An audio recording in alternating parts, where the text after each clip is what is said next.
Deket ya tadi ah. Deket ya. Tadi teman-teman, jadi tadi kita mendapatkan ular di semak-semak sama apa ya, jerami, tumpukan jerami. Iya betul.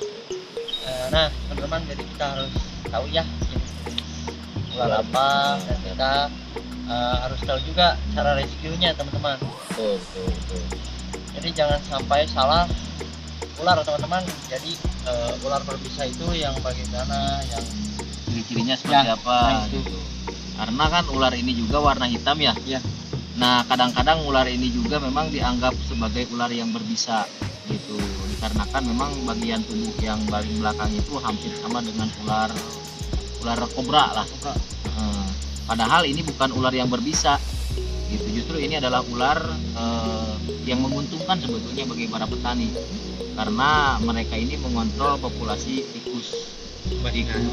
Hama tikus. Ini kan kita temukan barusan memang di perkebunan Ya, warga yang ya. sudah dibabat lah gitu. Jadi mereka ini kalau sudah di alam memangsa seperti tikus, terus kodok, katak gitu. Dan ini adalah salah satu ular yang yaitu tadi dianggap sebagai ular berbisa dikarenakan bagian tubuh belakangnya warnanya hitam. Nah, kan saya tadi lihat-lihat ya, kok ini ada benjolan-benjolannya. Nah, itu benjolan itu sebetulnya adalah parasit sebetulnya. Nah, parasit ini bisa diakibatkan dari makanan si ular ini sendiri. Karena kan kalau ular mah nggak tahu makanannya itu ada parasit atau Ya. enggaknya. Misalnya di dalam tubuh si tikus itu ada bakteri atau parasit, dia makan. Nah, sehingga parasitnya itu pindah ke ular ini. Ini kalau dibuka, Ya. kalau dibedah ini cacing pita, kayak cacing pita. Pernah saya bedah secara langsung dan isinya memang pita. Ini merusak gak sih? Merusak. Nanti kadang begini kan, ada ular yang tiba-tiba mati misalnya, ada ular kok mati di jalan, itu juga terkadang matinya bisa juga diakibatkan oleh parasit ini. Bahkan yang lebih parah ini nih, contohnya kayak ini nih. Ini contoh parasit yang sudah menggerogoti lebih dalam nih. Nih, gitu kan. Nih, ini bahkan kalau misalnya sudah parah, bagian kulit atau bagian tubuhnya itu bisa sampai deklok atau hilang gitu. Kalau misalnya parasitnya yang parah gitu. Nah, ini sekali lagi ular ini namanya ular Sokopi. Oh. Terus tidak berbisa. Jadi dari keluarga kolobrid yang kita ya intinya harus bisa membedakan ular berbisa dan tidak berbisa. Ini segede gini, kalau ular kayak gini termasuk gede gak itu kan? Ini udah kalau buat ukuran Sokopi sudah ukuran jumbo. Ukuran jumbo, dan ini untuk mencapai segede gini tuh butuh beberapa tahun ini. Paling gede berapa meter paling? 1,5 meter lah.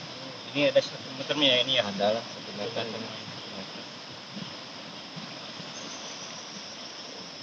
Kang, mau tanya-tanya nih, Boleh. dari awal tertarik sama reptil gimana nih? Tertarik sama reptil. Kalau tertarik sama reptil mah udah dari kecil, sudah kecil. dari ya, karena kan sejak kecil itu biasanya ketika melihat ular kalau waktu kecil kan belum bisa membedakan ya mana ular berbisa dan tidak berbisa. Jadi kalau ke sekolah suka dibawa-bawa ular, dibawa ke kantong, dimasukin ke tas gitu. Ya. Jadi tanpa mengetahui ular itu berbisa dan tidak berbisa. Jadi sudah dari kecil. Mantap si Akang. Hobi itu mah, hobi sudah jadi hobi ya. Terus apa lagi? Mana ya? Nanti Kang nggak takut gitu kan ada banyak berita lah ah, kalau ular itu berbahaya, sering ada yang kepatok ular, ada ular buntung. Gimana tuh Kang? ular buntet gitu ya. Ya buntet, buntet.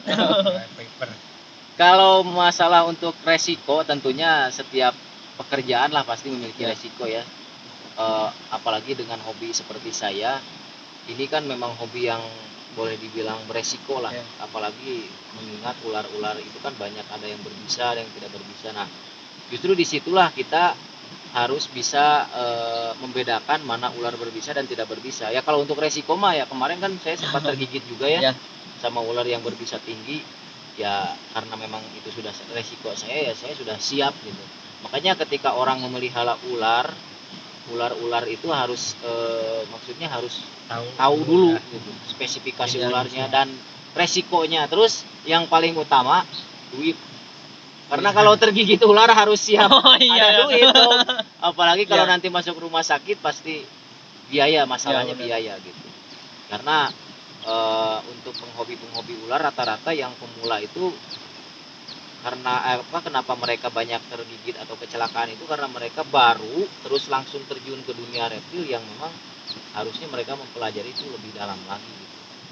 Jadi Kang, jadi saya takut nih.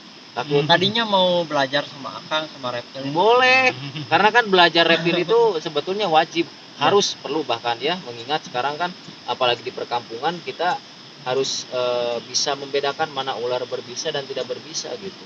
Dan nantinya kita bisa mengedukasi kepada masyarakat. Jadi biar masyarakat itu tidak salah paham karena rata-rata di setiap kampung ular apapun dianggap ular berbisa kan. Ya benar. Nah, padahal tidak semua ular itu berbahaya bagi manusia. Justru bahkan ada yang menguntungkan lah. Ya kan Tuhan juga mana mungkin menciptakan ular tidak ada Benar. manfaatnya. Benar, Kang. Iya, ngapain diciptain gitu. Pasti ada manfaatnya gitu.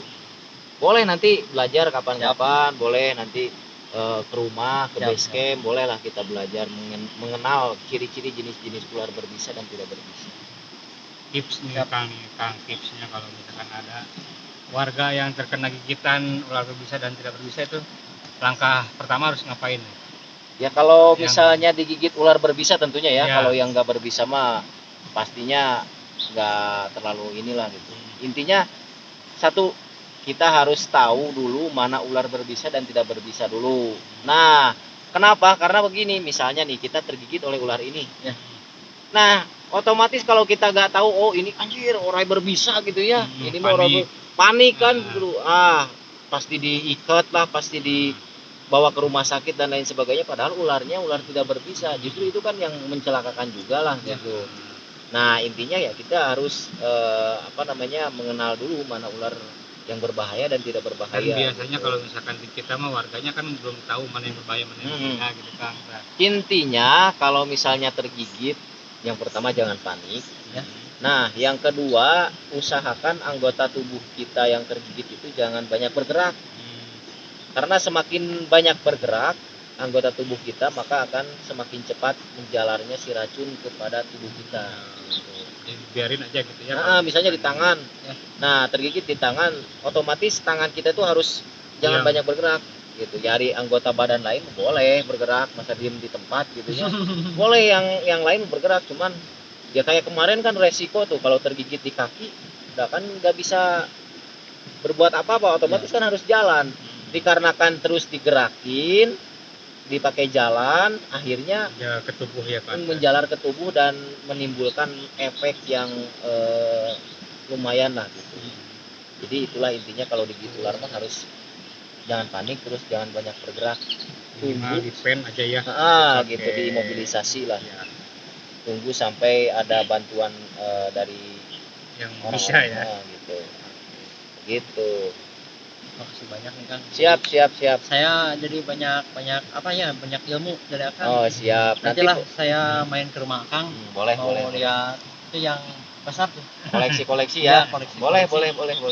Siap. Karena kan Banyak. siap, boleh.